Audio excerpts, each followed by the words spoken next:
Saudara-saudara yang terkasih, selamat berjumpa dalam Renungan Harian MSC Provinsi Indonesia.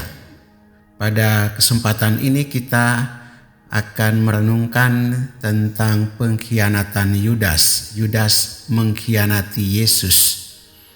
Pengkhianatan adalah salah satu perbuatan yang keji, apalagi di dalam strategi berperang. Tentunya ini akan mengalahkan atau melemahkan, meruntuhkan kekuatan dari dalam sendiri. Dan biasanya pihak lawan mencari cara untuk menghancurkan dengan cara membayar orang-orang yang bisa diajak untuk berkhianat. Dan apa yang terjadi dalam perlawanan antara orang-orang Farisi, ahli-ahli Taurat, tua-tua bangsa Yahudi dengan Yesus. Mereka berusaha untuk mencari cara supaya bisa di antara para murid Yesus ada yang dapat mengkhianati Yesus, ada yang bisa dibayar untuk menyerahkan Yesus. Sekalipun Yesus tidak punya pasukan, sekalipun Yesus tidak punya satu barisan pertahanan yang kuat, tetapi orang-orang Farisi dan ahli-ahli Taurat segan dengan orang banyak dan bahkan semakin banyak orang yang percaya kepada Yesus. Karena itu, untuk menyelamatkan muka mereka dan menurut anggapan mereka bahwa mereka dapat menyelamatkan bangsa Israel dari penjajahan Romawi, maka mereka berusaha untuk menyingkirkan Yesus. Bahkan Kayafas Imam Agung pun bernubuat, lebih baik satu orang mati untuk bangsa ini daripada bangsa ini seluruhnya akan dihancurkan.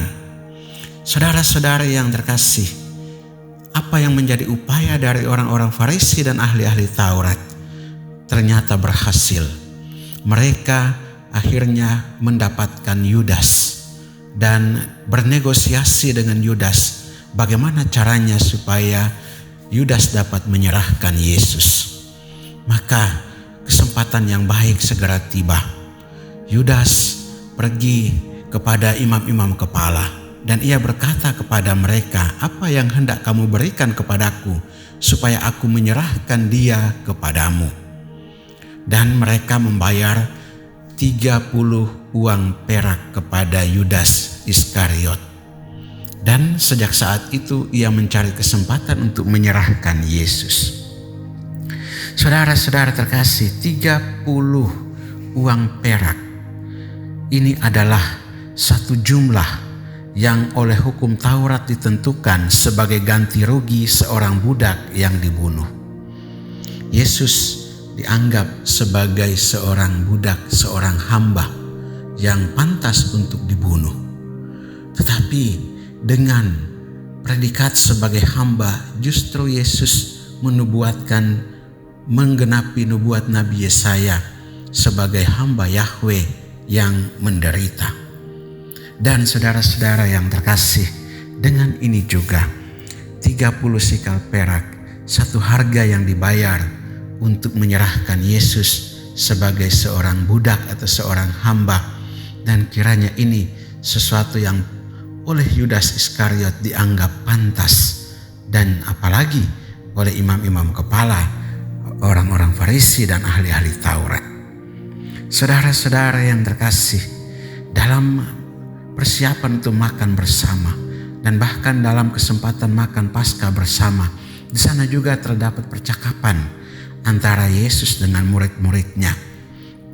Yesus mengatakan kepada mereka bahwa ada seorang di antara mereka yang akan menyerahkan Yesus. Dan bahkan dia yang bersama-sama dengan aku mencelupkan tangannya ke dalam pinggan ini, dialah yang menyerahkan aku. Memang Yesus menyadari bahwa dia harus melaksanakan kehendak Bapa dengan menempuh jalan salib ini.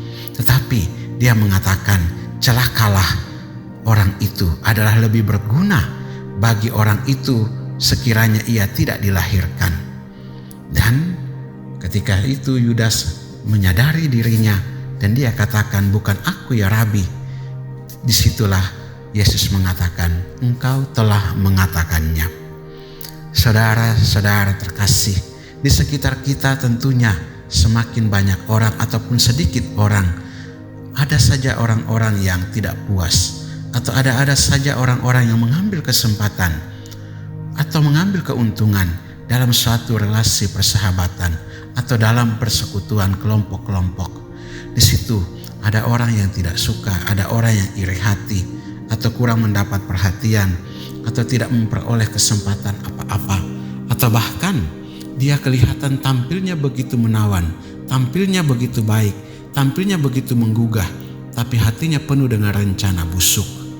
Mari kita belajar dari peristiwa 12 rasul, 12 murid Yesus, yang di antaranya ada Yudas yang mengkhianati Yesus. Semoga kita juga tetap mempertahankan iman kita dalam persekutuan dengan Yesus, persekutuan dengan Allah Tritunggal, persekutuan dengan para kudus, persekutuan dengan sesama jemaat umat Kristiani yang ada di sekitar kita, persekutuan dengan umat manusia.